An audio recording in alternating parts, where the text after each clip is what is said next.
to hear my story, I'm going to show you my story. This isn't a typical music documentary, and of course not. M.I.A. isn't a typical musician. The British Sri Lankan rapper is known as much for her politics as she is for her playlist. Her career has been about moving the goalposts, the culture of identity politics, the desire to be heard, and just getting people to listen. All of that is stamped across a new film, Matangi, M.I.A, M.I.A. It opened this weekend in Canada. To make a sound. New York, quiet down, I need to make a sound. From the moment she burst onto the music scene in 2004, M.I.A.'s voice has been unapologetically fierce and fiercely unapologetic. You wanna go, you wanna win a war, like PLO, don't surrender. Stirring controversy with her lyrics and her videos, and not one to pass up the opportunity of a big stage to make a big statement. Super Bowl showdown over the big game's blockbuster halftime show. The NFL is now suing rapper M.I.A, but instead of issuing an apology, M.I.A is fighting back. The bigger the spotlight, the more M.I.A has stood up for the causes that drive her.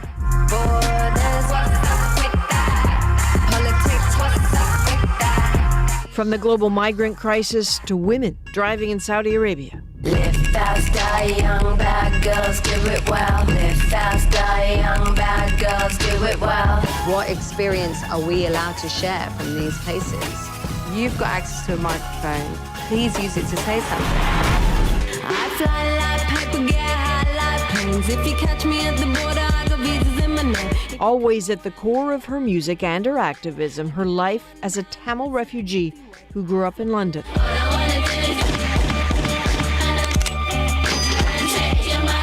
That song about stereotypes attached to like immigrants and stuff like that is that they come and take the jobs and take the money. Born Matangi Arupragasam, she grew up as part of the ethnic minority Tamil community in northern Sri Lanka. Her father was one of the founders of the Tamil resistance in the lead up to a 25-year civil war. That conflict forced her to flee when she was just 10. When I was there, the war just started. So I remember it not being conscious of the fact that you're Tamil, and then suddenly being really conscious of it because the war just started. So then when you come to England, they hadn't had Sri Lankan refugees before. So when we landed, people didn't know what we were. They had the Brixton riots in '81, and 4 years later, you come and it's still, there was a lot of racist tension, you know. So yeah, it was just like learning that, oh, you're something else and it's not even the thing that you really are. And you're just sort of lumped in this category of brown. Matangi became M.I.A, a refugee with an ambition to become a documentary filmmaker. How M.I.A then became M.I.A started with a phone call on the day she graduated from art school. I got a phone call saying my cousin is M.I.A, and he and I went to school together when I was in Sri Lanka. And when he went M.I.A, I felt really guilty by that, you know, that somebody my age was, and my favorite cousin had to make that decision to fight for, you know, his people, and that I was outside an art school, just graduating with a fine art degree and I didn't know what to do with it, you know. And it just sort of really knocked me sideways, you know.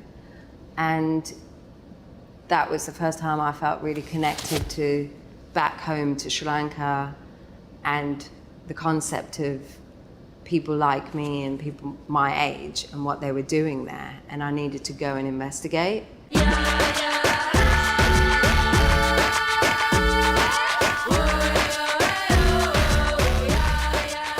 I was your age, I used to live in this room. What started as a journey to reconnect with her family and find her cousin who went missing during the war became something much bigger. That's you, and that's my little brother. 2 out of 6 boys are dead. There's a genocide going on.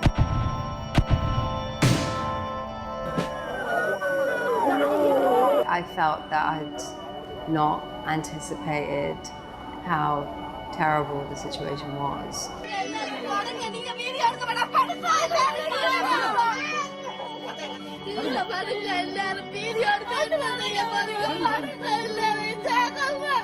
I think every day there was a new event and I was learning new things, and the government had just bought these new fighter planes from Israel, the MiG-23 planes, and they were going on like a 3-week offensive in Jaffna, which is the town I came from, which is why even in the movie, though I go to Sri Lanka, I still don't go back to my actual house in Jaffna because the government was bombing it every day.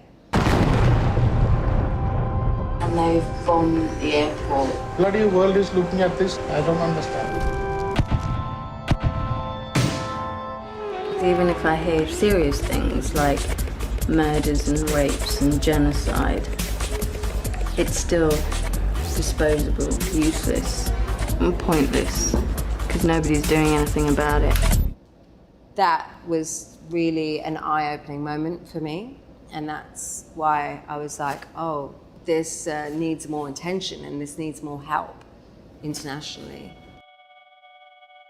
So that's effectively the origin story of M.I.A., a nod to the cousin she never found and the people she left behind. She made it her purpose to tell the world what was happening to Tamils in Sri Lanka, and that led to her most controversial video. This video for her song Born Free was temporarily banned from YouTube for its graphic nature. It was M.I.A.'s way of recreating real, uncensored videos of executions in Sri Lanka, replacing Tamils with redheads in America, just to get her message across.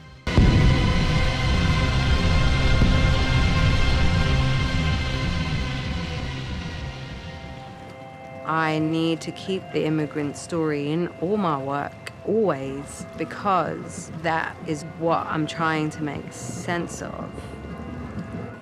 We're used as a scapegoat to Brexit. We're used as a scapegoat to build a wall.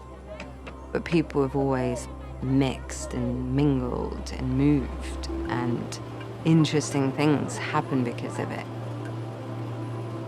So, yeah, I think it's interesting when people were like, why are you talking about this? You know, just why do you want to talk about the fact that you came from the council flat or you're a refugee? Like, you know, just like be creative without having to talk about those things. But yeah, I'm just an artist that draws on real life and real experiences.